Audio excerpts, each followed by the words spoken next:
Now here's a little tip for you. Let's say you're going to let this paint dry and you're going to come back in a half hour or an hour after it dries a little bit, it skins up, you could put a second coat on.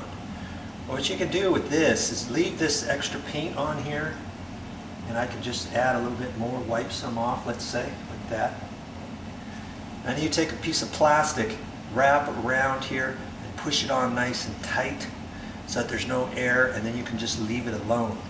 Then you don't have to rinse it out. Now when you get ready to do more paint, just pull the plastic off, it's still wet, and you can dip it in there and go. If I left this just like this for an hour or more, it's going to get hard, and then I'm not going to be able to use it, so I would have to rinse this out every time I use this paintbrush.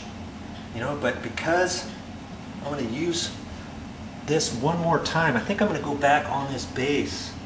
After this dries, as a matter of fact, there's a spot over there. Better get that. I think I'm going to go ahead and I'm going to put some plastic on there.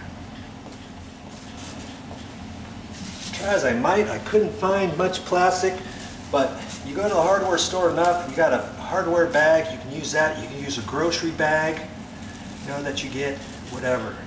Okay, so now I'm just going to wrap that up in there like that.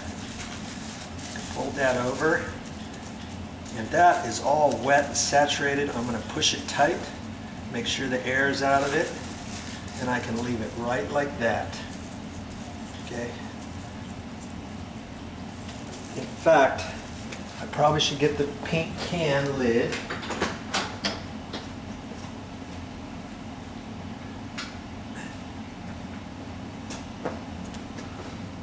I can take the paint can lid, just put it on there to protect it from the air getting in there too much. I'll end up mixing it again. I'm not really too concerned about that. But I can leave that just like that. Leave it right over there. And then in an hour, I'll zip that out and do this baseboard one more time. That's all I got for this time, but I'll be back with more video.